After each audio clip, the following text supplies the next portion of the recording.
কি সুন্দর বাইরের ওয়েদার, বৃষ্টি হইতে আছে, আবার দুই একটা পাখি এদিক দিয়ে ওদিক আর ওদিক দিয়ে ওদিক যাইতে আছে। কি সুন্দর লাগতে আছে দেখতে। কি আইছে কেডা, কেজিনি কেডা আইছে? ওরে সুবহানাল্লাহ, এটা কি? এই মাই 2 দিন পর পর এত পার্সেল রিসিভ করে কোন জায়গা দিয়া? এতে কি হইছে আবার? দে মোর লাগি কিছু আইছে নি? ওরে আল্লাহ, আম! তুমি অন সিজনে আম পাইছো কোথায় তুমি?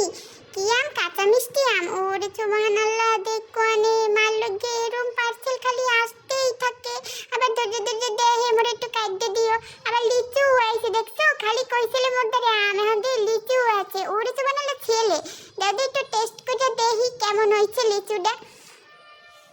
দেখো আনে নিজে খাইতে হয় সব। দেখো অবস্থা, মোরে কিচ্ছু দেয় না। মুই একটা একটা বিলাই, মোরও তো খাইতে দিতে মন চায়, মোরে কিচ্ছু দিতে আছে না। কেমনটা লাগে? যাও, তোমারটা তুমিই খাও যাইয়া। ওই আম তুমি খালি মোরে দেয়াই যাবা, মোরে তুমি একটু দেবা না, মুই বুঝছি।